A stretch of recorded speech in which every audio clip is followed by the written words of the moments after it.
নমস্কাৰ সকলোকে মই মোৰ ইউটিউব চেনেল ষ্টাডি অনলাইনলে স্বাগতম জনাইছোঁ। আজি আমি আলোচনা কৰিম ভগ্নাংশৰ ওপৰত। ফ্ৰেকশন। ভগ্নাংশৰ ধাৰণা। ভগ্নাংশ মানে কি? ভগ্নাংশ শব্দটো উৎপত্তি হৈছে দুটা শব্দৰ পৰা। ভগ্ন যোগ অংশ। ভগ্ন শব্দৰ অৰ্থ হৈছে ভগা আৰু অংশ মানে খণ্ড বা টুকুৰা। অৰ্থাৎ কোনো এটা বস্তুক সমানে কেইবাটাও অংশত ভাগ কৰিলে প্ৰতিটো অংশক একো একোটা ভগ্নাংশ বুলি কোৱা হয়।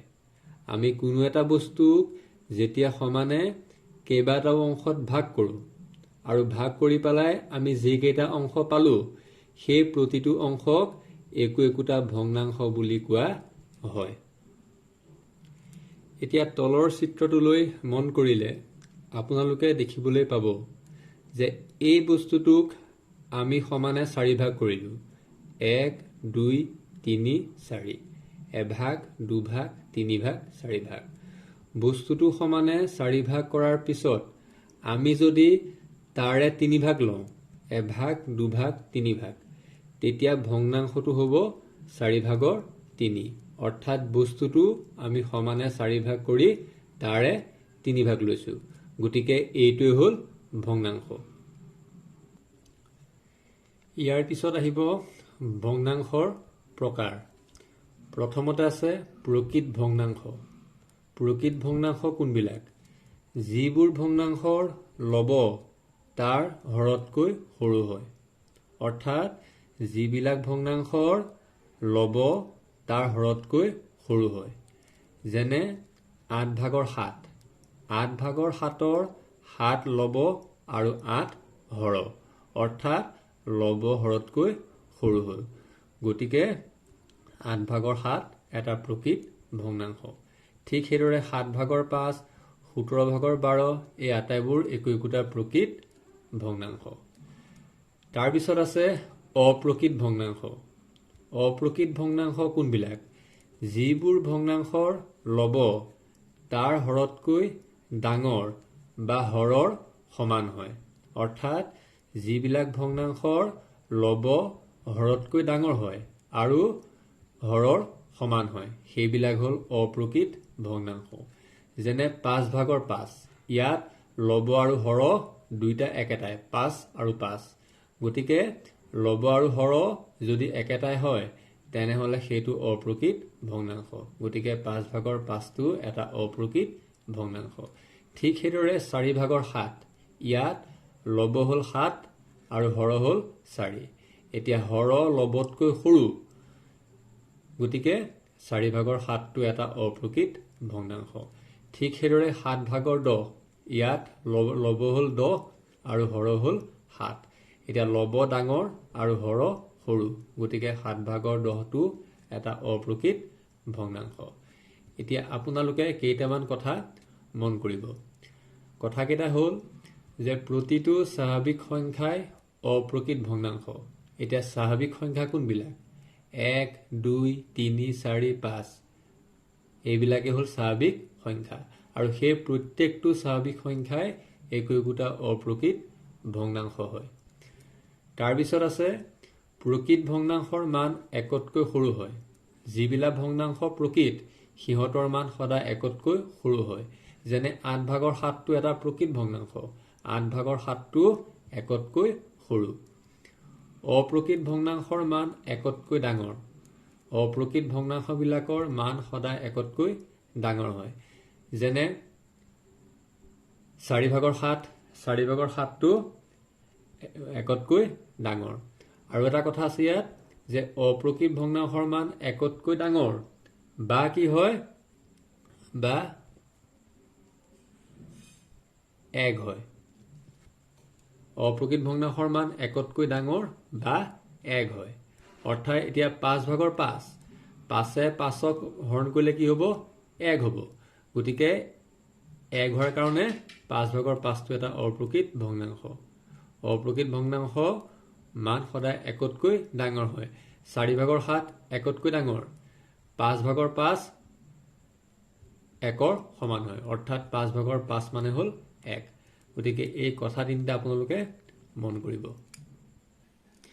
ইয়াৰ পিছত আছে সদৃশ ভগ্নাংশ এতিয়া সদৃশ ভগ্নাংশ কোনবিলাক যিবোৰ ভগ্নাংশৰ হৰ একে যিবিলাক ভগ্নাংশৰ হৰ একে হয় তেনে ভগ্নাংশবিলাক হ'ল সদৃশ ভগ্নাংশ যেনে 3/1 3/2 3/4 3/5 এই আটাইকেইটা ভগ্নাংশৰ হৰ একে অৰ্থাৎ 3 গতিকে এইকেইটা হ'ল সদৃশ ভগ্নাংশ অসদৃশ ভগ্নাংশ যিবোৰ ভগ্নাংশৰ হৰ বেলেগ বেলেগ যিবিলাক ভগ্নাংশৰ হৰকেইটা বেলেগ বেলেগ হয় সেইবিলাক অসদৃশ ভগ্নাংশ যেনে 3/1 5/7 7/2 10/1 এই আটাইকেইটা ভগ্নাংশৰ হৰকেইটা বেলেগ বেলেগ 3 5 7 আৰু 10 গতিকে এইকেইটা হ'ল অসদৃশ ভগ্নাংশ ইয়াৰ পিছত আছে মিশ্ৰ ভগ্নাংশ এটা মিশ্ৰ ভগ্নাংশ কোনবিলাক এটা স্বাভাৱিক সংখ্যা আৰু এটা প্ৰকৃত ভগ্নাংশ লগ লাগি এটা মিশ্ৰ ভগ্নাংশৰ গঠন হয় এটা স্বাভাৱিক সংখ্যা আৰু এটা প্ৰকৃত ভগ্নাংশ লগ লাগি মিশ্ৰ ভগ্নাংশ গঠন হয় যেনে 1 সমস্ত 3/2 ইয়াত 1টো হ'ল স্বাভাৱিক সংখ্যা আৰু 3/2টো হ'ল এটা প্ৰকৃত ভগ্নাংশ 1 আৰু 3/2 লগ লাগি এটা মিশ্ৰ ভগ্নাংশ গঠন হ'ল 1 সমস্ত 3/2 একেদৰে 2 সমস্ত 7/2 ইয়াত 2টো হ'ল এটা স্বাভাৱিক সংখ্যা আৰু 7/2 হ'ল এটা প্ৰকৃত ভগ্নাংশ গতিকে 2 আৰু 7/2 লগ লাগি এটা মিশ্ৰ ভগ্নাংশ গঠন হ'ল ইয়াৰ পিছত আছে সমমান ভগ্নাংশ এতিয়া সমমান ভগ্নাংশ কোনবিলাক এটা ভগ্নাংশৰ লব আৰু হৰক একে সংখ্যাৰে পূৰণ